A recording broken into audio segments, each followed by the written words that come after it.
All right, AFK Discussions starts now.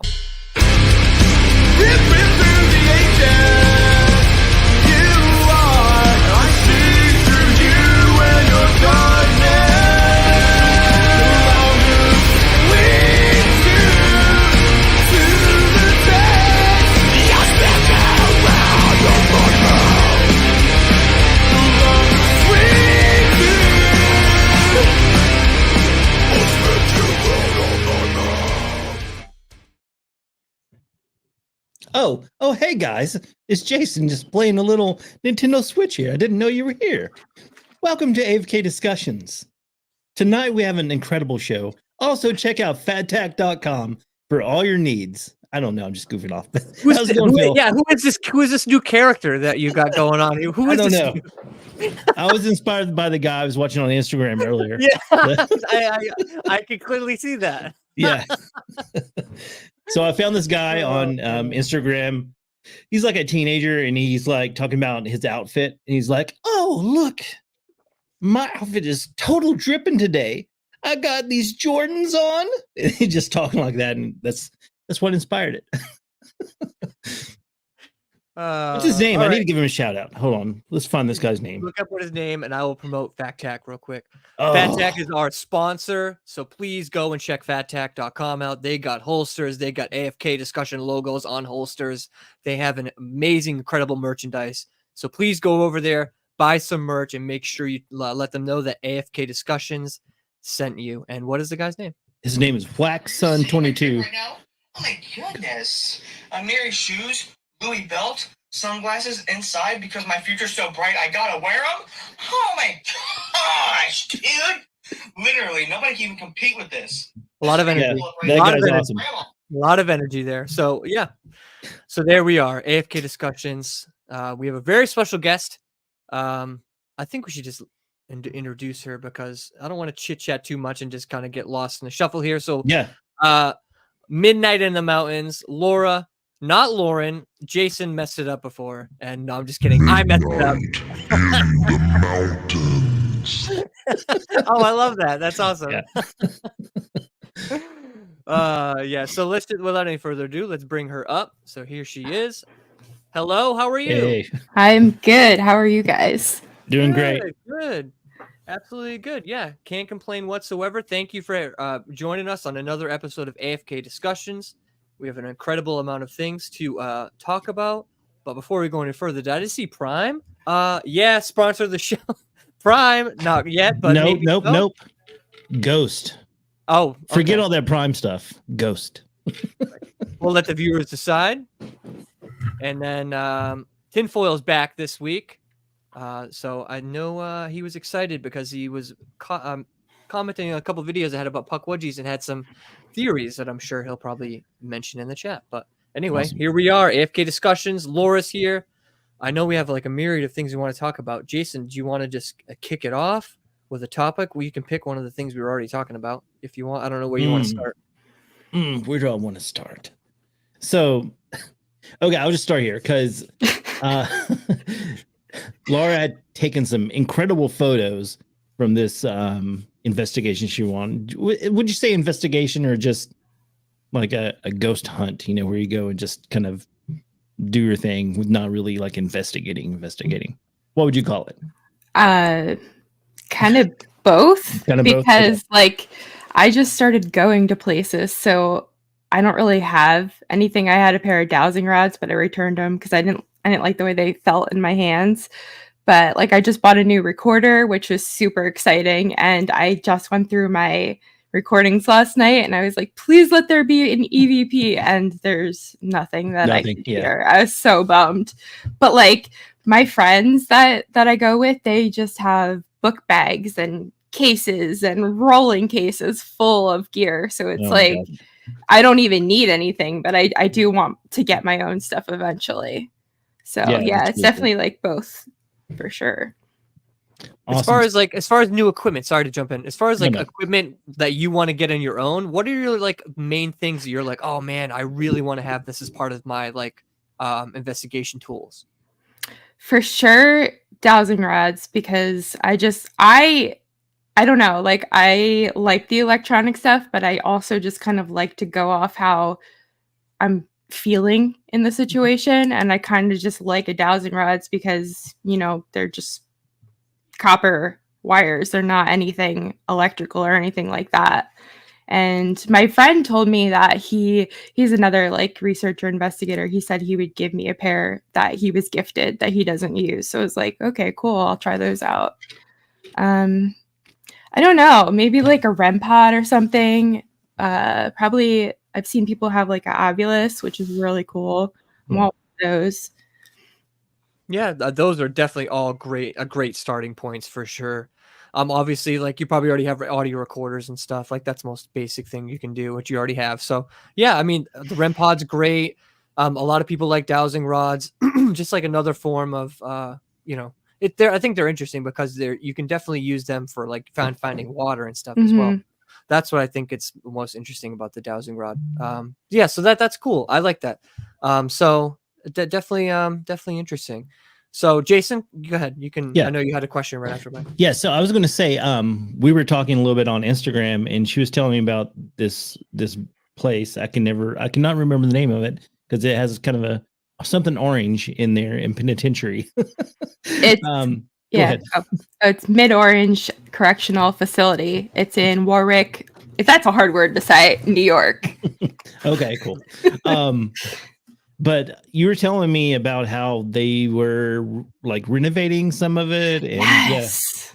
Yeah. Oh, I hate it so much. It totally bums me out because like it's this, just to give a quick background on it, I had seen something where it was built in 1914 and used for something else, but I had only seen that one spot. I was trying to dig a little deeper and I came up with nothing, but in 1932, it was used as like a boys' reformatory place. And then by 1976, it got switched to a prison, like a men's prison, medium security. And then it closed in 2011. And yeah, that's pretty much. So it was like active for a long time until 2011. Yeah.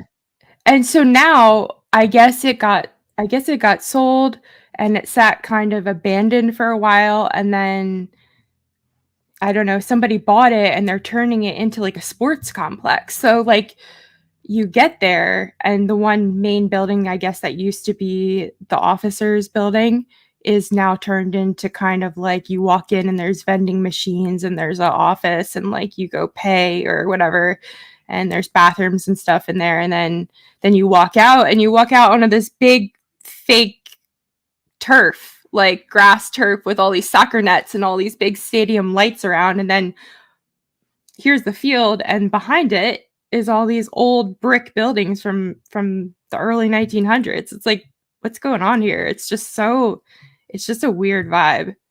That is very weird. Yeah, yeah. And I wonder, like if they, have a soccer game, because fans can get kind of rowdy at times. I wonder if that energy just amps everything up. That would be interesting to find out. Yeah.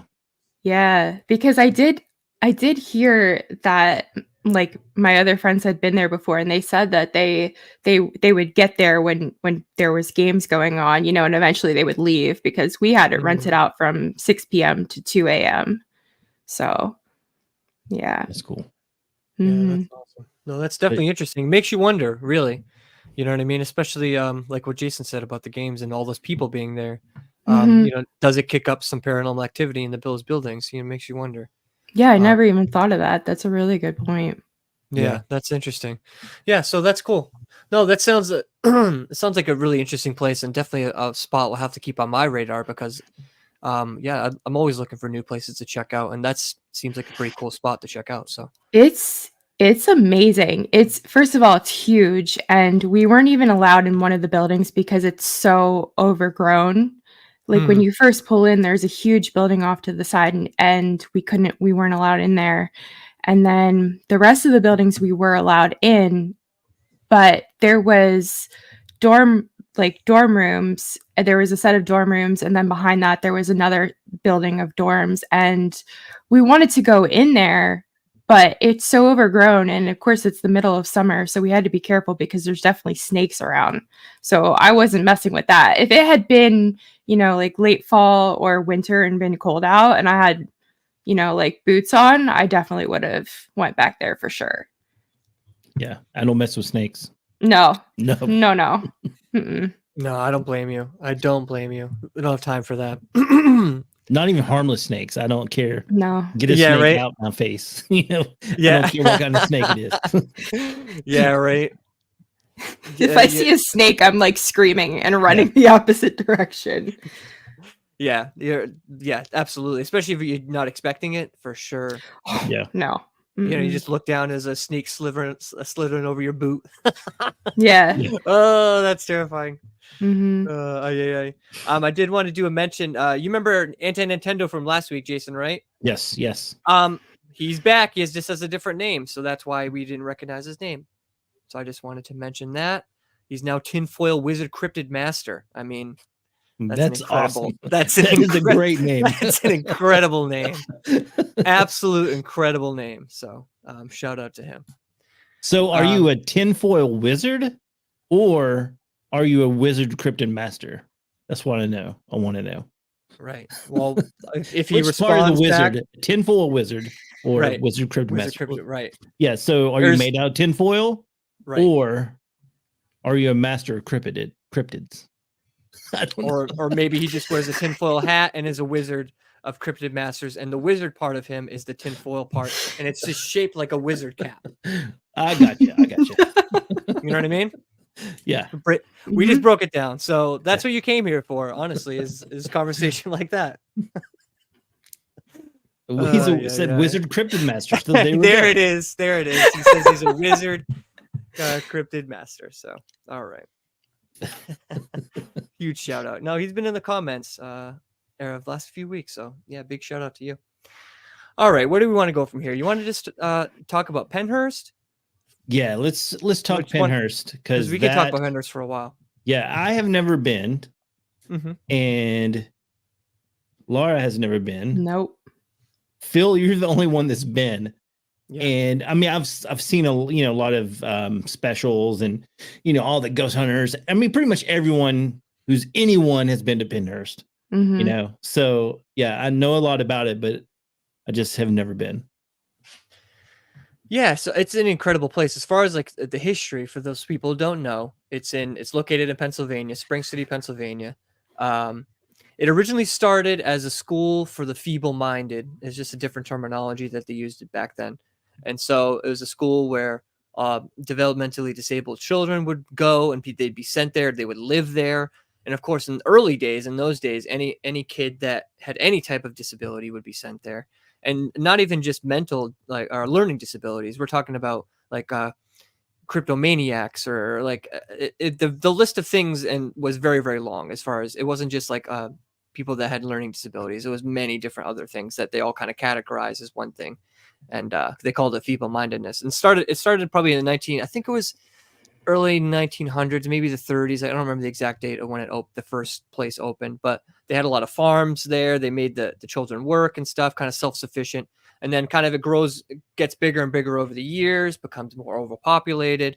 And this kind of all comes to a head in the 1960s, where this local TV station, I forget the guy's name to give him credit, but he had found out, I don't know how he had found out, maybe anonymous tip, something. He finds out what's going on at Pennhurst, so he goes there to document it, does a documentary on the abuse happening there, how the people are being treated, and does like, I forget how many parts, maybe a 6-part series, 4 to 6-part series on TV that really documented all this horrible things. We're talking about kids and children that didn't know how to walk because they were in beds their entire lives because they didn't have enough nurses to put down mattresses so they could learn how to crawl. So therefore they never learned how to crawl. So they couldn't learn how to walk. So then like, okay, well, these people can't do it. We're just going to put them in beds all day. And so that's what they did.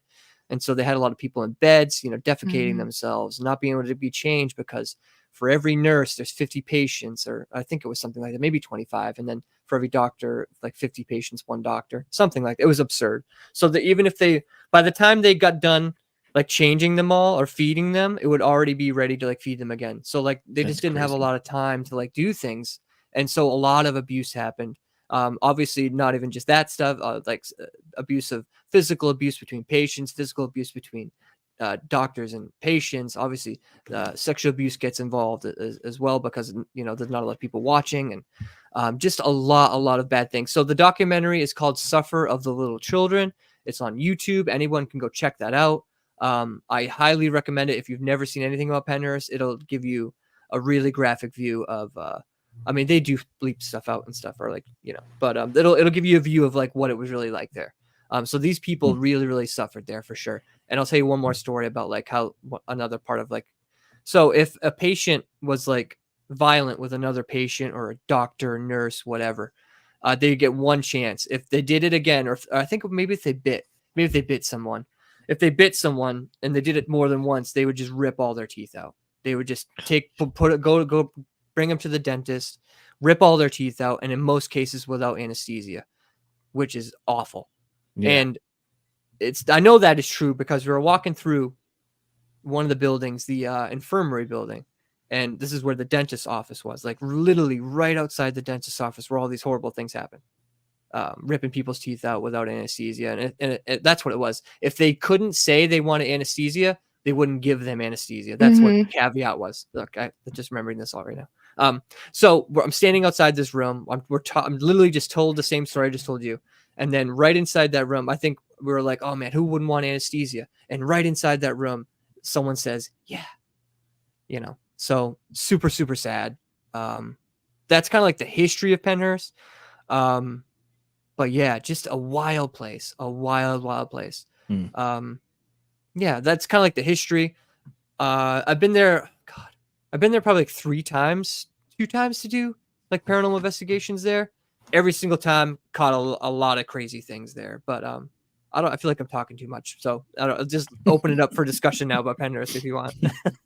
I have something to add to that. Because like I'm going in September, and my friends have been there a few times, and my one friend, this is actually the first conversation I ever had with my friend. I was at a party and I sat down next to him, and I had heard that he was a paranormal investigator, and I was like, oh, because I had like just started the podcast, and I was like, so tell me about this, what happens, what goes on, because I was just wanting to do all this stuff.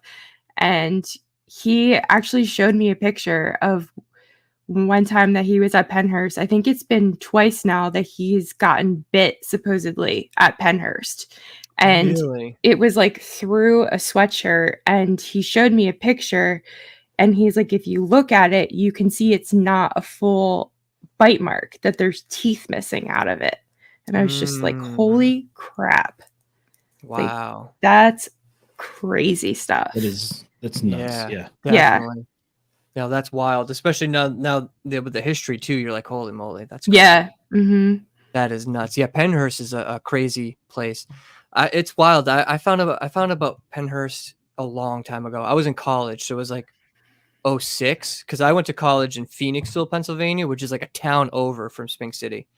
And what's really weird about it is I didn't know about Penhurst until I went to a youth convention, because I went to a Christian college. So I went to this youth convention in Connecticut and met someone that went to the same school I did. And he's like, he was telling us about Penhurst. And it's like, oh yeah, we used to go there, explore it. So I was like, oh, he told us about it, told us how to get in, told us where to park and stuff. So that by the time we got back to college, we're like, oh my God, we have to go there. We went online, we downloaded all these maps and all this stuff, like as much information as we could. Of course, this is back in the day. This is 2006. This is a long time ago. So like back in 2006, like it was still abandoned. Like it wasn't open for like public yet. Not only that, like everything was still in there. So when we went in, it was nuts. It was nuts. So when we went in there in 2006, we went during the day to scope it out. We found like how to get there and stuff. So like, all right, we know how to get in. We'll park here. We'll come back at night. So we went back at night. We park. We go walking in, and we go walking in like where the infirmary is now. Well, what I know to be the infirmary now. And then we kind of like go downstairs into like the tunnels and stuff. And the first section of tunnels was like completely flooded. Like the stairs were flooded. We couldn't even get down there. So we go down another set of tunnel, and we finally get down below. And in one of the big rooms, they have like all these kids polio braces, like polio, the kids braces and all that kind of stuff. So they had a bucket full of these braces, which is creepy. Gosh. And all of these like children's restraining chairs, like little, like talking like little teeny chairs where like they would like strap their neck back or their arms down, the neck back, kind of that kind of thing. Probably if they were violent or something. Just a lot of like, just everything was there, like documents and, I mean, you name it, it was there. It was crazy. And this is like obviously a long time ago now. So it's not back in those days that there was still like a lot of stuff in there and it wasn't as damaged and stuff. Even back then I was into ghosts, but like I wasn't like a paranormal investigator. We were just going because we were like, this is cool. You know what I mean? And there was a couple times inside Penhurst where we had to shut the lights off because we're like, oh, there's someone around. We hear somebody, down the hall. And of course there's no one there.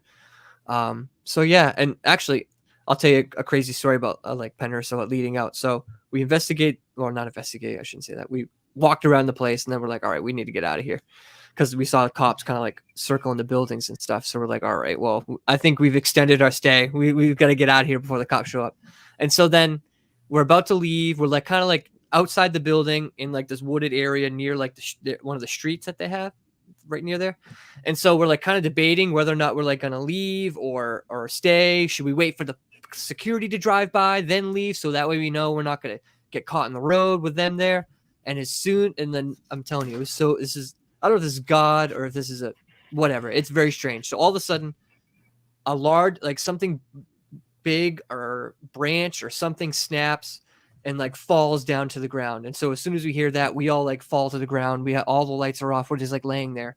And as soon as that happens, we're all laying there. A cop car drives by on that same road that we were going to walk on, driving like 50 miles an hour. He would have hit us, no doubt. And so as soon as we see that, we're like, all right, we all get up. We're like, let's go. And so, yeah, we ran out of there. We made it out and all that stuff. But that was my first Penhurst experience. So that's wild. I'm jealous. Yeah. It was just it was so much cooler back then, just because, like I said, everything was in there. I'm talking like paperwork just laying around and like all the beds and stuff. Like everything was still in there. It was wild. That's cool. Yeah. Whereas now, like, there's less stuff. It's mostly just like a lot of empty rooms. They do have some stuff from the old stuff, but a lot of stuff got destroyed over the years, unfortunately. But yeah, that's how like at Mid Orange, there's this one. I think we were in the one main building. So I mean, it's just I don't understand where it was a school at one point too, like classrooms. So if you go through, I mean, there's so many buildings in this, or so many rooms in these buildings. It's literally like a maze. Like if you could easily get lost in there if you were by yourself or weren't paying attention. And it's like the one level, if you go downstairs, there's this whole like thing where you'd have to buzz to get in, and then they have the glass where you would go speak at the window, and that's like on the lower level below the classrooms. And then if you go into that office in there, they have all these keys. Like it's really cool looking. There's all these hooks with all these keys and numbers, and then they have like a whole box of cards. I don't know what they were for. They have different things, like I think I saw one that said like boys bathroom or something on it, like 1986. And I took a picture of that one, and I'm just going through, and there's all these like stuff. And then there was books on the shelf of like kind of like binders filled with papers, but I didn't go through those because it's like we had it for so long. I left at 12:45. I didn't stay till 2 because I had to drive all the way home and then be up for work the next morning. But I mean, most of the time when I was there, I just spent exploring because it's so overwhelming. There's so much cool stuff to see that I didn't really investigate a whole lot. Yeah. Yeah. Well, especially like a big place like that. Penhurst is just like that too. It's so massive. And I think what people don't realize is before you go there is that all those underground tunnels are all connected. Oh, yeah. Yeah. So like back in the day, you could go from one building to another without having to go outside at all. Mid Orange had those, and we went down, and then someone, because we kind of split up. There was maybe like 9 of us all together, but we were in different groups. And the one girl had called my friend saying that the tunnels were flooded. And I was like, what? There's tunnels underneath here? And he's like, yeah, we normally go through them, but they're, it's kind of like what you were saying, that they're connected and you could go through underground. And I was super bummed out because they were definitely had a couple inches of water in the bottom, and I wasn't messing with that. Yeah, that stinks. And because I hope we can make this happen, because I want to go to Penhurst again so bad. Those tunnels in Penhurst, are next level for sure. Yeah, I've heard. Yeah, like the one area, like that's where we caught a full body apparition down in one of those tunnels. Oh my gosh! Which is absolute. I still can't believe it happened. And what's really crazy about the whole experience, it's not one of those things that like, somebody saw some one thing and no one else saw it. Multiple people saw this thing like shadow down the hallway. We take a picture and then we catch it. And what's really strange is, of course, the girl that was like leading us, because I guess I'll set it up a little bit better. So when you go to Penhurst, when you're doing the group investigations and stuff, they'll bring you to an area and they'll basically tell you the haunts. They'll basically tell you a little bit of the history of that area, so that way you're kind of familiar, you know who to ask for, that kind of stuff. So she's doing that bit. And this is the first part of the investigation. So no one has been in this tunnel at all. We're the first group. So there shouldn't be anyone down there but us. So behind her, there's like this plastic sheet, maybe like, I don't know, 40 feet down the tunnel. And behind it, when we snap the picture, it looks like a figure of a man, like standing behind the sheet, like, kind of making himself look big, kind of a thing.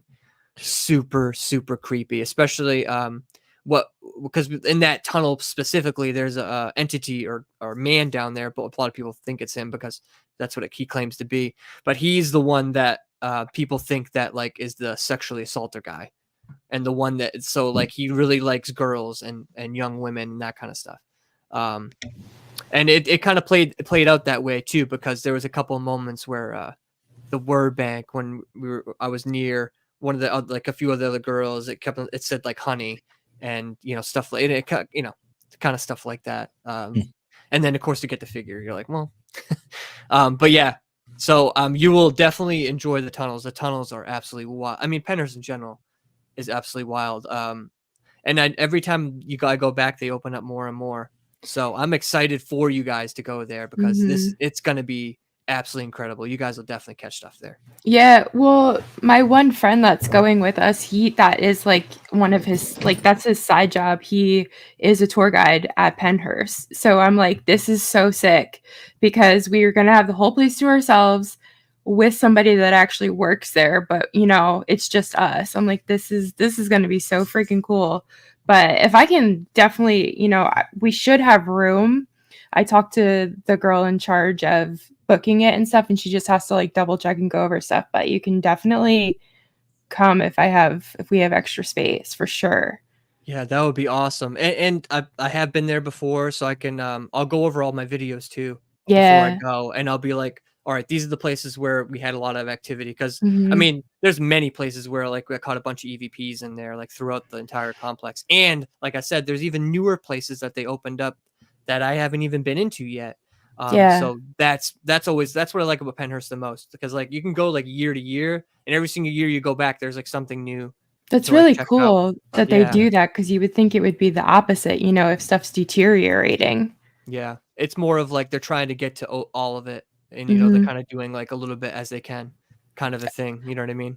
Yeah, I have a really creepy story from my friend. If you guys want to hear about it, yeah, definitely. Let's hear it. The tour guide, I guess he was trying to do, I forget where he said he was, but he was trying to do an EVP session, and I guess there was a little girl ghost there, and they were talking to her, and he had a group of people there, and he was asking questions, and he's saying, oh, do you like dogs? I have a dog at home. And right there, after he said it, he was like, oh shoot, what did I just do? Because, and I totally believe him. I mean, he said that it was either that night or a couple nights after that or something, he was sleeping, and he felt like, I guess he woke up and he felt like there was something in front of him, and he opened his eyes, and he said there was this little girl sitting there like swaying back and forth, just staring at him. And then he said he would see shadows go around the corner and stuff, and he'd have dreams about this little girl and stuff. So last time I asked him, she was still with him. So I don't know because I said to him, I'm like, do you have Palo Santo? Do you have sage? What are you doing? And I don't think he said he did any of that stuff, but I don't know. I hope she moved on or something. Yeah, or at least it is a little girl. That too. Yeah. Because that could go. I think Jason was mentioned that before, like in another episode. Like Mhm. usually when you hear the little girl thing, you're like, oh no. No, You're like, oh no. That's like at Burnbrae Mansion. They say there's a little girl named Ellie there, and my first gut reaction the first time I went there, I was like, but is it really a little girl ghost? I really don't think she's there. I don't think that's what it is. Yeah, I've heard a lot about like demonic entities pretending to be kids. So it's not a good thing. No. Yeah, for sure. Not at all. Sure. Yeah, I just don't trust that, unfortunately. But that's absolutely wild. No, I'm excited. Penhurst is just a wild spot. I'm trying to think if there's other things I could tell you about, because I'm sure your buddies told you about things too. Did he ever say, like, what is there one particular place that he feels the most uncomfortable there? Has he ever mentioned, like, oh no, okay, that'd be something I could ask him though. He would definitely for sure that'd be tell something me. I would definitely wonder, you know what I mean? Because being someone that's there all the time, I would imagine over time you probably get more comfortable being in that kind of a spot. Just kind of like me, I go to the Hockomock Swamp a lot. You go to the same spot multiple times, it gets a little bit more comfortable. So I'd be interested to see if there's like one spot that even he to this day is like, I don't like spending time in there, because that'd be interesting to find. Yeah, I could ask him and let you know for sure. Yeah. I have a question for you that made me just think of that. Yeah. When you go to Hockomock Swamp, do you get like a paranormal hangover when you come home and then wake up the next day? Not particularly. I would say I lose the most energy, not so much after an investigation, but editing. Editing for sure. I've even told Jason that before. Editing, that's strange. Like editing particular like dark videos, like when I edited Anawan Rock, or when I edited why am I blanking right now? Jason, please. Elkmont. When I edited Elkmont, like that video particularly, for whatever reason, like sometimes it'll just make me really tired. Like so much so, it could be like, say it's my day off. I'll do a workout in the morning. If I like spend time editing one of those videos, about an hour and a half in, I would just get really tired, and I would have to like stop, or I'd like literally fall asleep, and then I'll have to get like some candy or some sugar or something sweet to kind of like pick me back up, and then I could go edit again. But like that's probably the only time I've ever had like paranormal hangovers where like a lack of energy or energy draining or anything like that. Now, when I leave the Hockomock and stuff, not particularly. I would say once in a while, Hockomock or other places in general, sometimes you'll have these feelings of like heaviness or something like that. You know what I mean? Just kind of like, like a little bit of what I was just at is still with me, kind of a thing. And if that's usually the case, then I'll usually like pray, because I usually try to pray before I go in and after. And then if I still have those kind of feelings, I'll pray more. And usually by the second time I pray, usually those feelings go away pretty quickly. So that I've pretty much had mostly, knock on wood, praise God, that nothing like following me home or anything like that I know of. Like as far as in my house. Now me and Jason talked about last week about something walking around in my yard.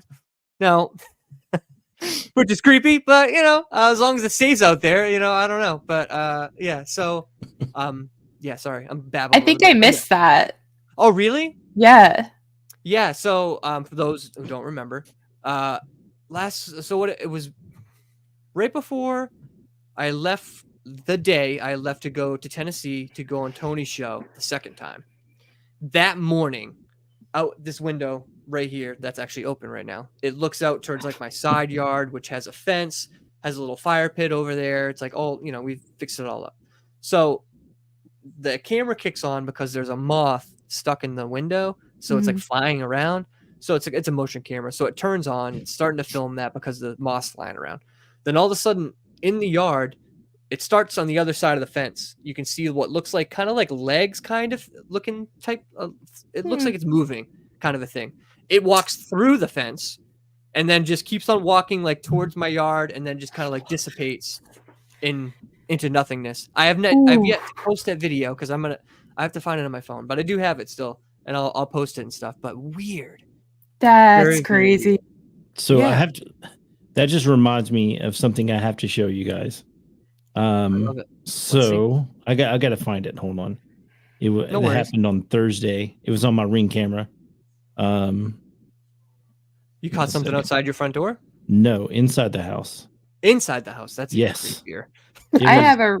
Oh, sorry. Go ahead. No, go for it. You have a Ring camera? I was gonna say I have. Yeah, it's kind of weird. So, oh my gosh. So I'll try to make. I'll sum it up.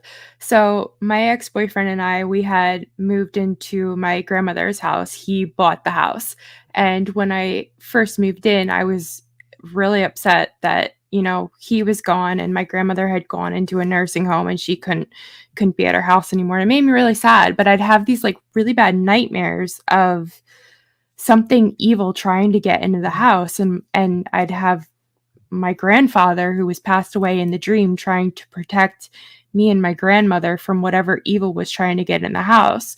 Now, flash forward to I move out, my ex-boyfriend gets a new girlfriend, and we all like talk. We're fine, we're friendly. And she moves in, and she'd always just have this weird feeling, and I never told her any of this. She'd had this weird feeling that a man would be standing outside on the screened-in porch and looking in the door and trying to get in. And she just always had this bad feeling. And then I eventually told her about my dreams that I was having. And then it was at least 3 times. She might still have the videos. I don't have them anymore. But she sent me videos. They have 2 dogs. And she sent me videos of the dogs like barking and snarling and growling and going insane over what appears to be nothing. They're looking at. There's something in the house. It is so wild. It's so weird. But to go back to the Ring camera, sorry. They had caught, it looked like a shadow figure man with a hat. And it kind of just, look at that comment. As soon as I say shadow figure, boom. Yeah, he literally typed that out like a minute before you're about to say he is a wizard. Yeah.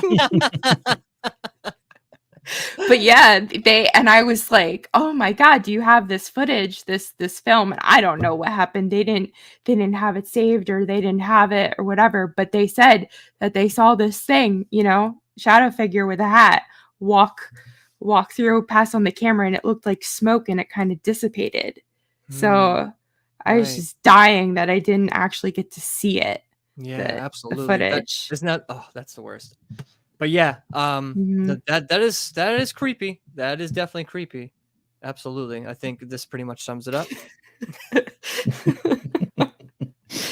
For those who couldn't see, that's a shocked face on the screen. He did have a question while we prepare for Jason's. Okay.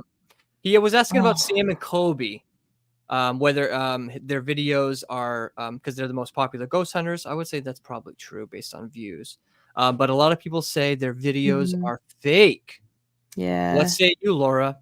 Ooh, I personally don't watch them. I only ever heard of them because I'm a Exploring with Josh fan. Yep. And I know that he would have them on sometimes, but I'm pretty sure that he's kind of distanced himself from the whole, the fake, because there's definitely some other people that have been exposed as doing fake stuff. I kind of think they're probably fake or whatever, regardless of them being real. I don't like them because I've seen a clip of them doing something where they were somewhere and they were trying to speak to a spirit, and the guy was an alcoholic, and they had these girls with them, and they're going like, okay, let's do these shots and get drunk and talk to the alcoholic spirit. And I'm thinking, how disrespectful can you possibly be? It was just a joke to them. Yeah. And then I had seen this whole thing where this other YouTuber, Seth Borden, was with them, and they caught footage of them. Like, I guess the haunted house had a security camera and they knew about it, but the camera caught them saying all these like vulgar things and rude things about the owner, and they purposely just broke something of the owner's. So I was just, I just lost respect. I'm just like, no. So I don't know. I don't know if they do anything that's real or not. Maybe. Yeah. Yeah. I don't, like you said, I don't know them that well enough, but I have heard that claim that they do fake stuff. And I did see one video where I was like, well, at least this one thing's fake. So, yeah, a lot of people unfortunately are like that. And he says, I knew it. So funny thing, you said the most popular YouTubers. I've never heard of them. Really? Well, No, they're young, so they're They're more so young. That's more another like reason. Teenager kind of level. Yeah, well, Yeah. I watch these other guys that are pretty young. It's called Twin Paranormal. Those guys are pretty awesome. Oh, I watch them too, but they get, to me, they're super entertaining, but they get a lot of hate. They get a lot of hate, but I don't know. I mean, I like them. I will say they did a Bridgewater Triangle episode, and they thought the Huckamuck Swamp was in the Freetown State Forest. So, I mean, they're wonderful people, but not the sharpest tool in the shed. Yeah. But yeah, I was like, okay. And then like someone tried to correct them on it, but like, no, you don't know what you're talking about. I'm like, oh, okay, sure. Oh, sure. Okay, I'm ready with the footage if you guys want to see this. Yes. Hold on. I'm going to bring you up full screen. I'm going to turn this light off so it doesn't. Okay. So ignore, this is toys laying in the hallway, right? So my office where I'm at right now, the door, see that doorknob? Can you see the doorknob right there? That's yes. where I'm at currently in that room. So hopefully you should be able to see it. I can see this is Godzilla. okay. It's reflecting my desktop on there. So that's Godzilla laying on the floor, right? My son's toy. Mm-hmm. So I'm going to hit play. I'm doing this all backwards. It's hard. It's confusing when hard. you're looking in the camera and you're, So this is not so the ring, captures still images unless it detects someone, right? So no one was detected on the ring, but watch what happens. Is it playing? There we go. Yes. Just wait for it. Are we sure it's playing? I don't know. You tell me. Playing. I don't see anything moving. It's not playing. It's not playing. Okay. Okay. So here we go. You got to hit play. I'm trying. I can't. There. I just stopped it. I think it was moving. Okay, go ahead. See that? No, yeah, definitely. All of a sudden, just like it moves out of nowhere. Stuff. Yeah, that like with really weird. There's nothing detected, no person detected. Just moves. That is weird. Like one frame. Yeah, just it moves. Yeah, I could see like it shifts. Yeah. Yeah. That's weird. See? That is weird. Yeah. I don't know what to make of that, man. That's Have weird. you had anything else in your house happen? No. And then here, I'll play the whole thing. So you'll see my daughter walk by it in a minute. Like it moves. Then my daughter comes out of her room a few minutes later. And she walks by it with a cat. So yeah, that is creepy. And you've had some other stuff happen inside your house. So yeah. It's been kind of crazy. A lot of stuff Holy has happened. Mother of God, tinfoil crypt, the wizard says. Yes, exactly. But yeah, so I thought since I got rid of the voodoo whistle, I don't know if everyone knows about the voodoo whistle. Yeah, the one you buried, the one you buried in a nondescript location. Did you bury it with salt? I did not bury it with salt. Come on. I'm sorry, I'm new. He was trying to cut back on his cholesterol. He thought it would affect him. But I mean, everything is like really calmed down since I left the house. Yeah. But yeah, so I haven't really had anything, and that's the first thing I've seen since. Yeah, interesting. Was that? Well, of course, we had the breath sound. Yeah. Yeah. In my microphone, and I wasn't breathing. Yeah. But other than those few things, sometimes it'll sound like someone's walking up my stairs. But I'll just chalk that up to our cats walking up the stairs. So I don't know. Yeah, sometimes you just have to think that just so you can sleep at night. Yeah. Oh, that's just the cats. Then you look down there, the cats are laying on you. You're like, yeah, yeah. Well, never mind. Yeah. So I don't know. I'll keep you posted. What goes on with the Ring camera, because that was definitely weird. Yeah, I would say so. That's definitely weird. I don't know. Yeah, I don't know. Yeah, that is weird, especially the way it moves. So it's not like it moves slowly. It was just like it was one way, and then all of a sudden the next frame it's the other way. You know what I mean? That's and I've looked. I mean, that toy all day did not move at all. It's so strange. That is weird. Until what time was that? Yeah, what time was it? A specific time? Oh, obviously it was. Yeah, it was a specific time. Hold on. I was just thinking maybe it was like 2 o'clock. 2 o'clock in the afternoon. That is random. So, I mean, Oh, hold on. Sorry. Let me bring you up center stage. Yeah. I'll just show you that. So, let's see if I can do this again. I'm not playing it. So, like right here, you can see it move. Right? Yeah. And it's, know what? I also, what I noticed now, I'm noticing too, it's the crate too at the same time. The crate moves too. Oh, yeah. It's not just the dinosaur, the crate's moving. But now watch, if I go both of them move simultaneously. Yeah. Go back in time. Let me see. Go back. Doesn't move. It's not moving. The cat's moving. Cats are walking around. Yeah. Nothing happens. So and it's odd that the cat's not picking anything up either. No. You would think.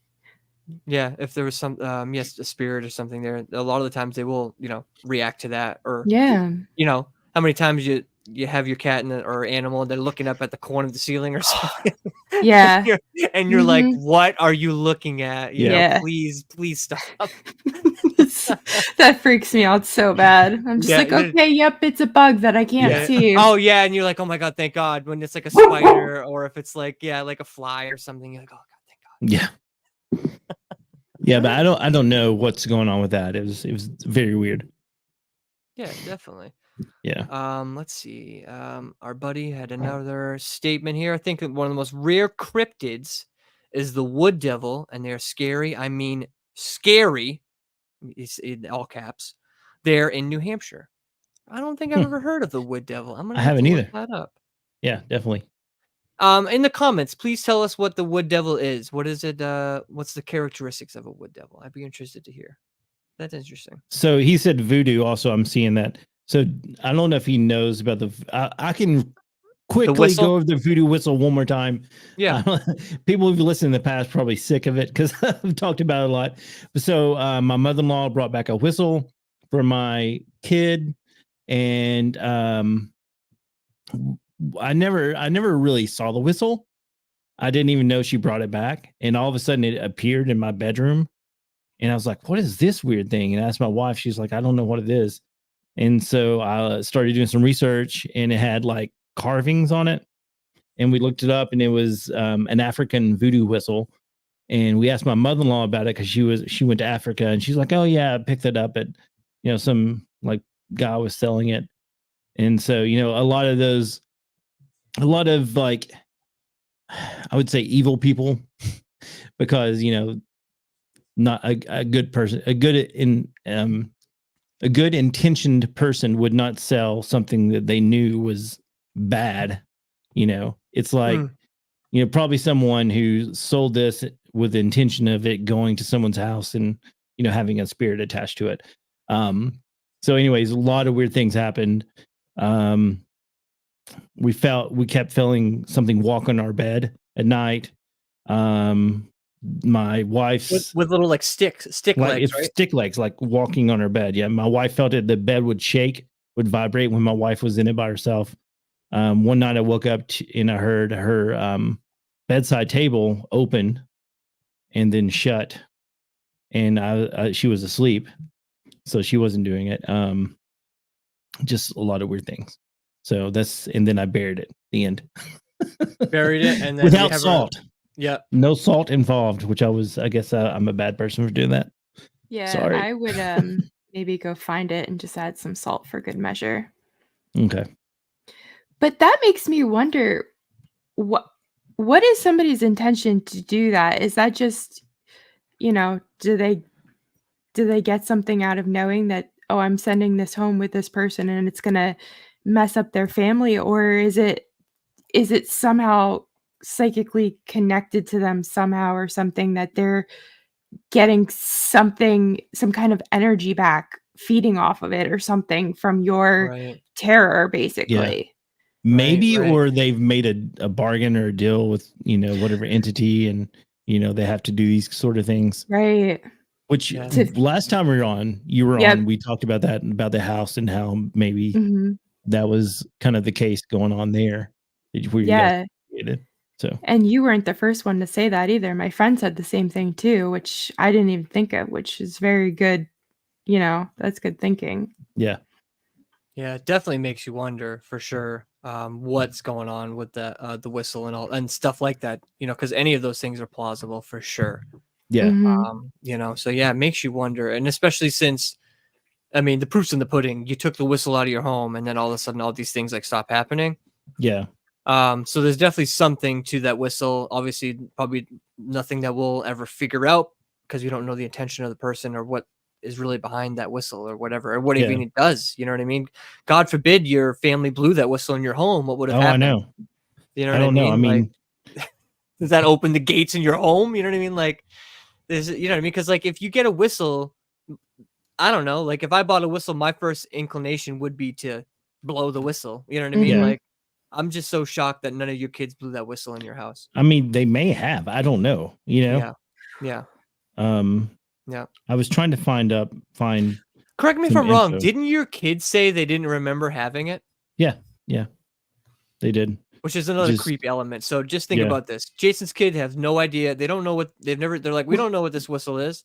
And then all of a sudden it shows up on Jason's bureau or his dresser. Yep. That's crazy. Yeah, it was that's it was crazy. wild. I'm trying to find a picture. You know what I mean? Like, now. where does it come from? You know what I mean? Did a spirit ghost attach to that whistle? I don't know. I mean, one of the kids. You know what I mean? Like, where does that come from? It's wild, man. I don't know how it got up there. Gosh, it's a lot of unknowns at this point. Sure. I'm trying to find a picture of it to show you. Oh, the whistle. Yeah. We have another comment here. I can't read that screen name, but you all need to bless your house with some spiritual barriers. No doubt about that. Yes.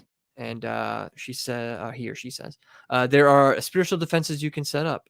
Ain't that the truth? That is for sure. And that's something I always like to harp on is like, you got to protect yourself and, obviously protect your home as well. Cause your home is your sanctuary. If you can't feel safe in your home, then I mean, that's a horrible, horrible place to be. Yeah, definitely. He also, Tinfoil Wizard, it said it erased their memory. Oh, it could have. Who knows? Maybe. That's a possibility for sure. And then I want to BLAWA 2022. It could be the land itself, which could be possible. Jason, didn't you have some paranormal stuff going on in your home prior to the whistle as well? Maybe not at the same extent. Yeah, but it wasn't to the same extent. It was just some weird stuff. Just some weird stuff. And like my son would say things that were very weird. Like about your house specifically, right? Yeah, about the house. Like he said, and this was when he was 9 or 10. I asked him, like, it was right when we started the podcast. And I asked him a question, like on video, I was going to post on Instagram. And I asked him what scares him, like what, and he was listing off all these monsters and stuff. and he said, this was so specific. He said, you know, when you walk upstairs late at night and you look in the kitchen and there's a lady there all in white holding a knife, that's very scary. I was like, what? Where did you come up with this? I know. I'm like, that's pretty specific. That's very specific. You know? And we don't allow them to watch like horror movies or anything, you know? Right. It's like, is this something you're seeing now? I know. Does he remember that now if you said that was a couple years ago? I don't know. I need to ask him. I want to say I have it like saved somewhere because we were at Dollywood and I asked him, like I was doing video for the Instagram post and there was like pumpkins and stuff behind us. It was at Halloween. Right. And yeah, it was very creepy. Oh my gosh. Yeah. That sounds terrifying. Let me see if I can find this voodoo whistle. I'm going to go to Instagram because I didn't find it on my camera roll. No worries. I do have an update about that wood devil. He has a little bit of a description here. Tinfoil wizard, a human-like cryptid that has one of the most scariest screams, and they blend in with trees. Interesting. Human-like cryptid. I wonder if like a skinwalker kind of a deal. Maybe. But that's definitely creepy. The screaming part is definitely creepy. Yeah. And then the fact that if they do blend in with trees, that's even creepier. Let's see. While you're looking for your picture, that reminds me of, I had a friend that went to some country in South America to do a missions trip. And she was kind of one of the guides, like the older people that helped be in charge of the younger, I don't know, I guess they were maybe teenagers or something. And they would want to bring, I remember, I think it was a bracelet or something that some kid was trying to bring back. And I guess she showed it to her or something. And my friend took it and put it in her hand. And she was like, no, you have to get rid of this. And I don't know how, like, you know, I don't have an answer for how she knew, but she just knew there was something evil attached to it. And she made the girl get rid of it and throw it out. She said, you're not bringing this home with you. So that kind of stuff that really does happen. Yeah, it does. I mean, like for sure that happens. So I found the picture in all its glory. Oh boy. Do you want to put me full screen, Phil? Yeah, sorry. I'm coming. Okay. So do you see, guys? Can you guys see that? Mm-hmm. I did kind of turn it sideways. Yeah. So that's the whistle. I'm going to play. Yep. Definitely hand carved. Yeah. For sure. Wow. Yeah, that's it. Yep. And while I was looking at that, I was looking up voodoo whistle, and I was just looking at, and voodoo came up, and this is, I'm not even going to say this. I don't want to pronounce it just because it's some kind of a voodoo word. Like it's Haitian Creole and African diaspora religion. But like, if you see, like, this is just some random symbols. Oh, it's very bright. You probably can't even see it. I can't. No. But the symbols look very similar to what's carved on the whistle. Yeah, makes you wonder. Oh, sorry. Go ahead. Sorry, guys. No, sorry, guys. I'm just messing with the layout here. Okay. No, go ahead. Sorry. No, I was just gonna say it makes you wonder what. I mean, blowing a whistle, does that have anything to do with opening up a portal or something weird like that? Because I did an episode on the Aztec death whistle, you know, I don't know, quite a while ago. And we couldn't, you know, my co-host Aaron and I, we researched it, but we couldn't, you know, we found the history and stuff, but we couldn't really find out what exactly it was used for. So I don't know, it's just kind of strange. It makes me wonder. Yeah, like what was the original purpose of that whistle? Yeah, and definitely. the Aztecs did stuff like human sacrifice and stuff. You know. Yeah, it makes you wonder. I mean, even we the only way we would know is we'd have to talk to someone that had knowledge of that kind of stuff, of like that voodoo and that particular like kind of stuff. Yeah, that'd be interesting. Yeah, to find out like what the whistle is for and what what it's used for and the meaning of it, that kind of thing. So I found a symbol like a dark version, so you may be able to see it better. The symbol that's on the thing? well, it's not the exact symbol, but it's very similar. Like there's like a line and then something goes up and they have all these like things coming down from it on the whistle, but it's not the exact symbol, but you can tell kind of it's in the family. Yeah, it's a shame we couldn't do like a reverse Google search on that and figure out like where it pops up in other spots. I probably can, because I have the photo somewhere and I can just put it like do an image search. But yeah, I did pull up a picture of the New Hampshire wood devil. I'm gonna try to share this. Hold on 2 seconds, guys. New Hampshire. I've never done this before, so I'm trying this on the fly. And all right. It's probably just the wrong one. Sorry. I'm trying to share it. I got to share this one. If I could figure out how to do it. Sorry, Jason, you want to vamp a little bit while I try to do this? Me? Yeah. Yeah, so voodoo whistles. Yeah. What's the deal with voodoo whistles?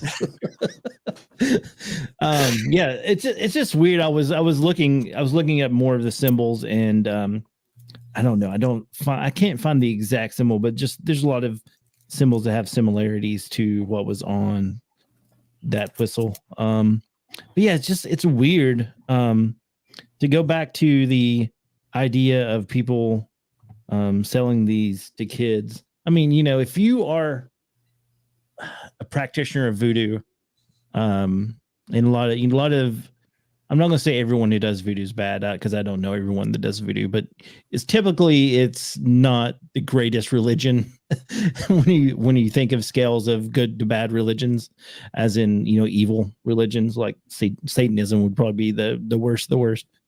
But not saying there could be good Satanists out there.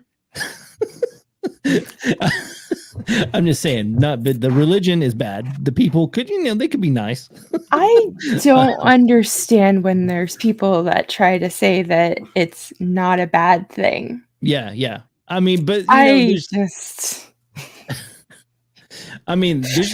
heard a lot of podcasts, like Tony's podcast, The Confessionals. He's had people on there who are witches and stuff. Really nice sounding people. Really nice. And cordial. They're not attacking Tony for what his beliefs, I mean, I'm just saying the religion is bad, but the people, they could be nice. I'm not trying to say that people are inherently the worst people I know. I don't know any of them, but okay. I'm gonna get a lot of hate mail, I feel like. Yeah, right. I did ask you to vamp. Anyway, so. This is all Phil's fault. Just trying to share this picture of this wood, whatchamacallit, whatever it is. Here he is. Can you see it? Oh, that's creepy. Yeah, I don't creepy, like right? that. Yeah, He looks kind of like he would be affiliated with the Church of Satan. This is one of their members. This is what when I googled members, this is what came up. But yeah, how creepy is that? Imagine that thing lurking around a tree screaming at you. I mean, I know, that'd be weird. And that's like someone's depiction of what they claimed it looked like, allegedly. So that's an actual sketch. So yeah, the lips that go all the way up. That's a little unsettling. Your dog just growled. Yeah, that wasn't a demon or anything. No, but I'm just saying that, we were talking about this and just like, so is something there with you that we, that we wood devil. Yeah, that's kind of freaking me out. Just talking about the whistle, the wood devil. I know. The dog's like, all right, we hang up. Yeah. We got some comments here. The whistle sound frequency could definitely relate to portals. So thinks BLAWA 2022. And they also had a thought about I think it's the wood devil, that it could be like Lilith. I don't know if I'm saying that word It's correctly. Lilith, yeah. Lilith. And then they had something else that said that they thought it could have been a hag as well. With the screaming, I'd imagine. But yeah, those are the comments that we have so far. But Yeah, so Lilith is an interesting thing because she is kind of associated with like the forest. And I didn't really know much about, I mean, I knew there was, an entity called Lilith, but if you guys want to go back and listen to the confessionals, I can't remember. It was a few episodes back. Tony and see who all was it? Was it Juan and Joel on there, I think? Or was it just Joel? Maybe it was just Joel. Somebody else was on there with him. It's the guy from Appalachian Intelligence. I can't remember his name. Yeah. I know who you're talking about too, because I listened to them.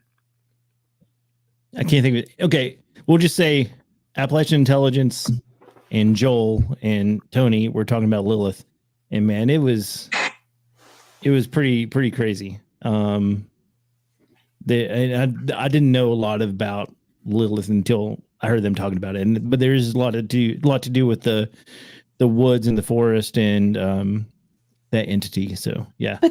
But I have this weird thing, and this is, I don't even know if I'd say this is a difference of opinion, because it's just kind of like a different thought that I've had, or because if I heard them correctly, they were trying to say that Lilith was the woman in white. And I had recently done a bunch of, and I'm not saying I'm correct, so don't take it that way, but I had done a bunch of research for a Christmas episode, and I had dug into paganism and all that stuff, and there was like all the old scary things that they used to tell you for Christmas time, like years and years ago.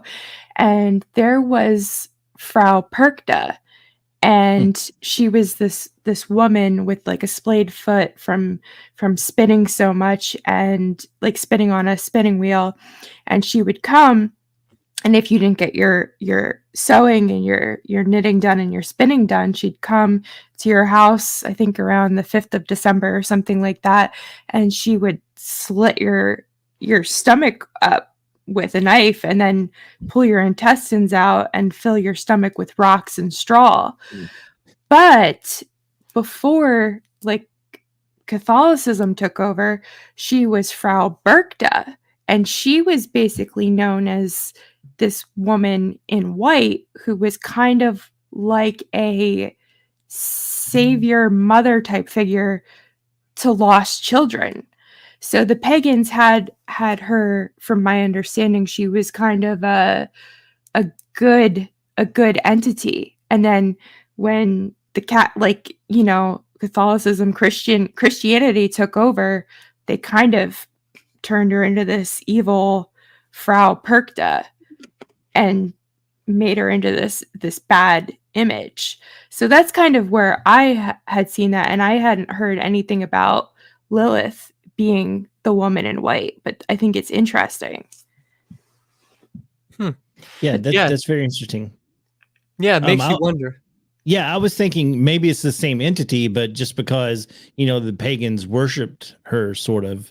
Mm-hmm. So she was, to them, she was a savior, but, she was, against the Catholics or the Christians. And so she appeared as a different type of entity to them, Yeah. And I mean, I'm Christian too, so I'm not trying to say like, whatever, but I just think it's interesting how it's, you kind of, if you look back in history and you see all this stuff is kind of taken from paganism and turned into, whatever else, but it's interesting. Yeah, it's very interesting. Yeah, definitely makes you wonder what's going on with all that. Are all those things the same thing? Are they different things that get confused as similar things? It makes you really wonder what's going on with all that kind of stuff, especially with the Lady in White, because Lady in White is a very common like haunt, and not even just like all over the world. There's stories of ladies in white. You know what I mean? So that's definitely a phenomenon that's been repeated over and over and over again. So it makes you wonder: are all the Lady in Whites connected? Are they all the Yeah. same thing? Are they different thing? You know what I mean? What's really going on with that? Because there is definitely claims of Lady in White all over. And the world. what oh gosh, sorry, I don't mean to interrupt you. No, you're good. I was pretty much done. But what I think from, oh my gosh, it's driving me crazy. What is his name? Because I listened to their podcast from Appalachian Intelligence, but he was on there talking about, oh my gosh, like the like poltergeist in the woods, I think, or something. And I'm actually friends with Timothy Renner. He has that book, it's sitting right on my shelf. What is it called? Where the Footprints End. He has a whole chapter on Woman in White, and kind of what he was talking about kind of sounded like that chapter of the Women in White, but kind of like he added Lilith to it from what I took from it. But interesting. Yeah, that's interesting. I'm gonna have to take a listen to that episode because I didn't listen to that yet. Yeah. Because that's interesting. I didn't even know about Lilith until today. So how about that? Yeah. Oh, really? Yeah. No. Oh, wow. No. I was telling Jason, we were joking about this actually last episode, how if you ever look at the cryptid map or cryptids around the United States, I looked at that map and I don't know half of them. You know what I mean? So it's amazing how many different entities, cryptids there are out there, and how even in my own state, I forgot about a whole other legend until someone reminded me in the comments. So there's a lot out there. So yeah. Did you? Oh, sorry. I was just going to say Lilith is kind of weird. You probably, if you have heard of her, you've heard of her as Adam's first wife before Eve. That's the way she was portrayed for years and years and years. So yeah. I don't think I knew that. Yeah. Yeah, it's very interesting. It's even more interesting. Yeah. Wow. Another spin on it. Just when you thought we were done talking about it, like, oh, well, now there's a pre-Eve woman angle. Yeah. And I hope I didn't say anything to make myself sound real dumb, because I don't know. Well, don't worry about dumb stuff all the time. Yeah, don't worry about it. If I offended anybody, I'm sorry. I was just, defending Satanists, so it's fine. They're good people. Have you seen that little? I just want a spell cast on me. That's what I'm saying. Did you see that little clip of the two gangster guys defending John Gotti right before he goes to prison or whatever? You know what I'm talking about? He was a nice guy. Yeah, I remember that. Yeah, you know what I'm talking about? Yeah. They say he murdered people. Yeah, they say, but yeah. He's a nice guy. He's a great guy. Leave him alone. leave the Satanists alone. They say they murder people. Oh yeah. Oh man. But too funny. Oh yeah. Awesome episode. So. Yeah. Sometimes I don't know what half the time I don't even realize what I'm saying till I said it, and I'm like, what did I just say? Yeah. It is my fault. I did tell you to vamp when you weren't prepared to vamp. Yeah, So you're yeah. just grabbing stuff at random, I was, and honestly, guys, it's a man falling down, grabbing the curtains as he's falling down. But to be honest, in general, I don't like to judge people, So I was just trying to, say, I'm not trying to judge you, but it came out all wrong. Yeah, it was the highlight of the episode for me. So. I was like, you know what? I'm gonna take a little bit more time finding this picture. Oh man. But no, this was a lot of fun though. This is a great episode. Awesome episode. Okay, how do we want to wrap this up? Do we want to talk? Do you have one more thing we want to talk about? Do we want to end this on some sort of story? Laura, is there anything else you wanted to talk about? tonight? I was just gonna throw Jason under the bus and say, Oh let my him God. let him go. Let him. Let's see what he's got now. Part I 2. can What do do you it. got, Jay? I can ramble all night. I would love it. Let's. What do you want to hear? Yeah. Tell me what you want to hear. I won't disappoint. Oh my gosh. So one time, I don't know. Now I don't know what to say. I'm at a loss for words, which is rare for me because Yeah. Well, you said it all. I was gonna say, I think you said enough for the night. I can say more.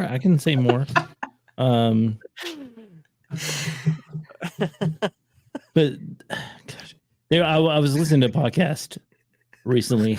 Yeah. And anything specific or? Yeah.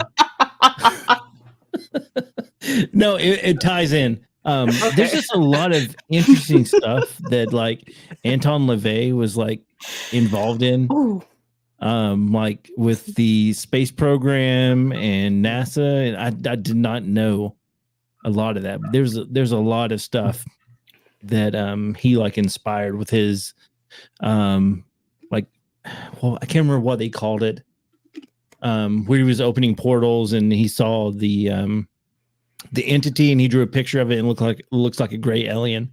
Like Jack Parsons and L. Ron Hubbard did this thing called the Babylon Workings in the desert, where they were trying to come up with they were trying to open a portal also, but they used a lot of the stuff that Anton LaVey was doing, and it was wild, the stories they were talking about. It was maybe it was on the confessionals where I heard that last week. I can't remember. Anyways, but it was really good. A really good episode. Whoever talked about it, congrats for having a good episode. Yeah, absolutely. That was just like, it blew my mind. They were talking about how I think Anton LaVey actually was part of the I want to say the UK government, or he had something to do with them also. And then when he started getting really deep into like Satanism and stuff, they like disavowed him and he wasn't part of it anymore. Gotcha. Yeah, didn't they also call him the Beast? Anton LaVey, was that his nickname? I think. I don't know. That I don't know. Okay. I don't know. I'm gonna look that up real quick. You know who we're gonna have to get back on? We're gonna have to get Tim back on because he worked at NASA. Yeah, that's true. You were asking him about some questions about NASA, and I was like, we definitely got to have him back on for sure. Yeah, I just listened to that. Yeah. Yeah, that would be really cool to talk about him. Because the guy with firsthand knowledge. You know what I mean? Just when you were talking about NASA, I just thought of him. Yeah, huge shout out to him for stepping up and being a co-host with you that week I was out. Yeah. Huge shout out. Do you guys listen to Into the Fray with Shannon LeGros? I have heard a couple episodes. So you were talking about Anton LaVey. Well, do you remember that episode that Tony had that pastor on where he actually took in Anton's daughter? Yes. Well, there's an episode, it's a couple of weeks back that Shannon had this guy on, and he mentioned kind of in passing about these people that took in Anton LaVey's daughter and adopted her. And I was like, holy crap, I just heard that whole story, everything. And then I had messaged Shannon on Instagram and I emailed her, but I sadly have not heard back from her because I said, you should really go listen to Tony's episode because this totally relates. Yeah. Which was just wild. Kind of confirmed the whole thing. Right. That's always interesting when you have those like two different sources. Yeah, that's when things you're like, oh, okay, well, yeah. And also, I think the thing with the person in the UK government, that was not Anton LaVey, that was the guy in Europe that was like a Satanist leader over there. I'm trying to think of his name. I'll look it up. But anyways, Anton LaVey's daughter looks just like T Swift, so that's kind of weird, right? Oh, I did hear those conspiracy things about that. Yeah. Oh, no, legit, she does. Yeah. Like, seriously, looks just like her. It's kind of freaky. Freaky Friday. What is her name? I don't know. Oh my gosh, they're back. Yep. What is that guy's name from UK? I'm looking it up. While you look that up, Tinfoil said No Face Charlie is real. I'm not I must be an entity or something. Aleister Crowley, that's who it was. Oh, Aleister Crowley. Yeah, yep, in the UK. That's right. Yeah. Take a picture. Yeah, with he him. was part of the UK government and all that. So yeah, he was a famous wizard or warlock, whatever you want to call him. Yeah. He tried to do all kinds of stuff. He had a mansion in Newport, Rhode Island, actually, which is near me. That's crazy. Yeah, like an underground like vault in there that people couldn't get into, or something like that. That's so weird, man. Yeah. You need to go check it out and go investigate. Like no one could get into it, like even after like they've tried to get into it and no one's been able to. I'm trying to remember where I heard the story. I don't remember where I heard the story, but I do remember hearing that story somewhere, and yeah, something about that when someone tried to go in there and go check it out, they couldn't access this one area, particular area, because yeah, he built the whole mansion and stuff, and built it very specific. You know what I mean? Specific rooms, specific, just odd layouts and stuff like that. Yeah, that's so weird. Mm-hmm. If you go on to YouTube, oh yeah, that's definitely she looks. Even the red lipstick too. Yeah, and you see, it's kind of hard to see, but yeah. Now you said you were going to show us a picture of the girl, not Taylor Swift. Oh, sorry. I'm on here. You still can't get a good view of her in here. I know you were. Oh. What I was gonna say was if on YouTube, Exploring with Fighters, they have a video where they go into Crowley's house. Mm-hmm. Which is I know I've seen it, but I don't even remember it's been what so it was long. about. Yeah. It's been so long. That's far back there. I love Exploring with Fighters. They're so good. Mm-hmm. Yeah. Exploring with Josh, Exploring my Fighters are definitely my two top exploring. All right, Yeah. one more comment here. If you make a second channel, it would be called Paper Bag Warlock. I like it. I love it. Tinfoil, paper bag. I love it. Yeah. He's our buddy. He was here the whole time. You got to give him credit. Tinfoil Wizard. Used to be known as Anti-Nintendo. No longer. Yep. What is that? There's one of the Exploring with Fighters. He's the guy from the US. But I guess he lives in the UK now. I can't remember his name. Andrew. Andrew, yeah, he has a channel.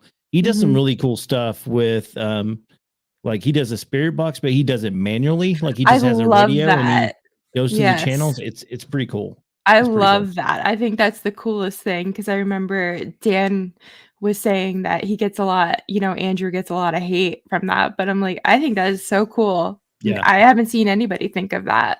Yeah. Yeah, it's funny. That was like before Spirit Box came out. I remember a few paranormal people doing that on TV way back. Really? When. Yeah, before Spirit. Yeah, because I forget who did it. Maybe it was someone that was with Chip Coffee on one of those like paranormal shows or something. I saw someone do it.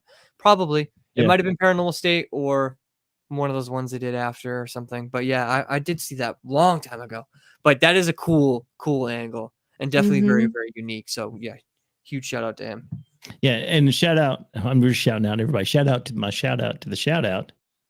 But no, Exploring with Fighters. If you ever listen to this, if you happen upon it, I'm going to tag you in this episode. But if you happen to listen to this part, you need to come on our show. I would love to talk to you guys.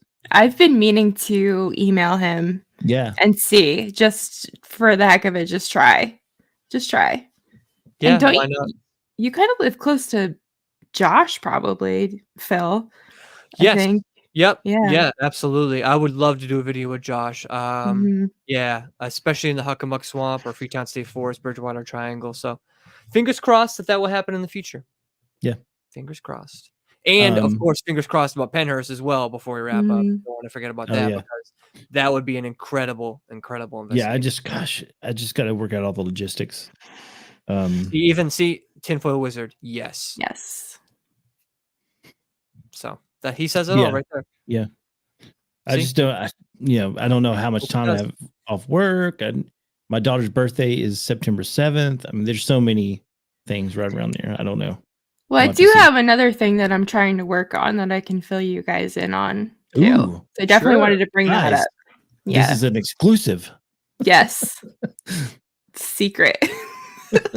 Oh, do we need to talk about it after the show ends? Well, I mean, it doesn't matter. You said it was a secret. Well, if it is a secret, yeah. Yeah. Not really, but okay. I need to use this soundboard more. Okay, what's the secret? Oh, okay. Well, all right. No, well, you don't have to. I'm just saying. No, I'm trying to get a group of people to go to Wilson Castle up in Vermont. Ooh. Yeah, and I don't know if he's the owner or not, but he gave me his cell phone number and said I could call him or text him, whatever. And I have a whole paper full of dates that they have open and stuff like that. And I got the prices and all those kind of things. I got the details. That's cool. Awesome. No, that's awesome. I've heard about that castle the first time this year, actually. I was in I was in a convention in Plymouth, and I don't know if it's the guys that do paranormal investigations there or a group or something. They had it advertised, and I was like, oh, what's this? And so that's the first time I ever heard about it. But yeah, apparently it's a really cool spot with a lot of paranormal activity. So yeah, that would be really sick. And that's right up my alley. That's right in New England. So yeah, I love New England. Yeah, let me know because I could probably join you on that for sure. I definitely want to get some people to go to Brushy Mountain State Penitentiary because that place is never heard of that. Crazy. Are you really? No. Oh my gosh, you got to look it up. It is called the Alcatraz of the South. Oh boy. It is insane. James Earl Ray, the person who assassinated Martin Luther King Jr. was there. Jeez. And it is crazy. Do you want a random side note at Mid Orange? I didn't know this until I got to Mid Orange, but the guy, I don't want to say it's not DeFeo. Is it the Amityville? Who murdered his whole family? Oh God! I think it is DeFeo. Yeah, I think he was imprisoned in Mid Orange, and then they kind of would because it's close to New York City, kind of, and then they would rotate them through prisons because they didn't want people to know where they were and stuff. But he was actually in prison there for a while, or even his whole term or something like that. But I was like, holy crap, what a link to that. Yeah, right. Seriously, that's crazy. Mm-hmm. Yeah, that's wild. Makes you wonder if he's still there. Yeah. Sorry, totally derailed you. Oh no, that's fine. But yeah, look up. Like I said, it's Brushy Mountain State Penitentiary. State Penitentiary, but it's insane. It's been on a lot of ghost hunting shows. It was most recently on. I cannot think of the name of the show. I'm bad about thinking of names of things, especially tonight. But it was a more recent show on.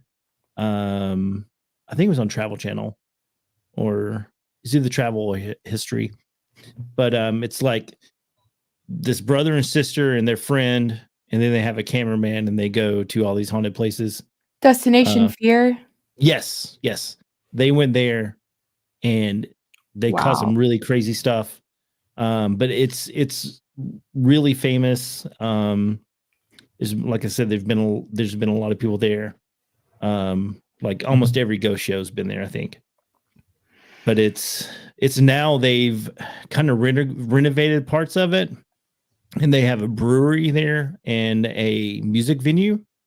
But they still keep the back this cell part is still available for ghost hunts. They you pay and you can go do a tour, or you can rent it out all night and go. And but I think there's one place you can't go because it's so active, and a lot of people have been scratched and pushed down. Wow. And yeah, it's crazy. I'm saying it's next level. When I thought of, when you were talking about Pinhurst, this place is on par with Pinhurst, if not better than Pinhurst. So, yeah. Cool. Awesome. Something to look forward to. Yeah. And of course, there's always Elkmont. I'm going to renovate Elkmont and ruin it. I'm serious. Oh, really? Well, they kind of already did already. Well, they haven't like completely renovated it, but they're preserving it. But I'm afraid it's because it's getting a lot more attention, and I don't know. I just don't want them to mess it up. Yeah. That's always the sucky part of that. Mm-hmm. Yeah. Feels like it's like a race against time almost to go to these places and experience them before they're gone. Yeah, definitely. And a lot of places have already gone. Mm-hmm. So yeah. But what an episode. Awesome episode. A lot of laughs, a lot of cool discussions about a lot of different things. We talked about Pennhurst. We talked about Jason. I'm not even going to mention what he talked about, but we talked about a lot of different things. I sneezed. Jason sneezed live on air. I was trying. 21 second mark. I couldn't mute it fast enough. I was like, oh, I looked over the mute button. I was like, I can't. Yeah. Well, Laura, we appreciate you being on. Why don't you tell people where they can find your podcast and all the things that you're going to be doing? Obviously, you told us about a lot of the investigations you're going to be doing, but where can people find you and find your work? You can find my podcast basically on any podcatcher, Apple, Spotify, all that stuff. I have an Instagram account. It's midnight_in-the-mountains. And you can also email me. I really would like to get people's true paranormal stories. Or even if you have a topic idea or something, you could email me at midnight_in-the-mountains@yahoo.com. And that's about it. Awesome. Not to say anything, but I may have some stories I could tell. Okay. If you ever wanted a guest, because I'm yeah. If you like anything you heard tonight, he's got a lot more of that. No, I bring it in. I try to be a little more serious when I'm on other people's shows, but there's a lot of stuff that's happened, in my past, like from my childhood growing up. But yeah, a lot of weird stuff. Yeah, sounds good. Yeah. That's awesome. Jason, why don't you tell everyone where they can follow AFK and all that, and I'll sign us off and I'll get the music queued up. All right, guys. You can follow us wherever you use social media. We're pretty much everywhere, except maybe we don't use all the social medias all the time. Like, we're on TikTok, but I rarely post on there. We're on X. I almost said Twitter. We're on X, and I post there maybe once every 3 years. But yeah, Instagram, Facebook, that's the best place to find us. But if you want to reach out wherever you do social media, maybe we'll see it. I will see it, so don't worry about it. I'll see it. I'll make sure to repost it. Yeah. But guys, thanks. If you're watching, or if you're listening on the podcast, then you're missing some of these live things that we're talking about. So make sure to check out the YouTube for all the video. But yeah, thanks again for I can't talk. I'm so jacked up on Mountain Dew. I don't know. Which is the funny thing. Okay, before we leave. So I went to a wedding this weekend, right? Oh no. And the worship leader of my church, I'm part of the worship band. And he was getting married 5.5 hours away from. Yeah, 5.5 hours away from here. So, one of his best friends is the kid from Talladega Nights that says, "I'm all hopped up on Mountain Dew. I'm going to come at you like a spider monkey." That's he was in the wedding, so I got to hang out with that kid. Yeah, very random. So that's when I said that I was like, "Oh yeah, I just met that guy." Yeah, that's going to be a very strange experience. Yeah. He was taking pictures with some people. I can't believe you didn't lead off with that. I know. I should have. You waited till an hour and 33 minutes to tell us. Yeah. Sorry. I love it. No, that's exactly how the show is. So yeah. Thank you guys for watching another episode of AFK. We will see you next week. Peace.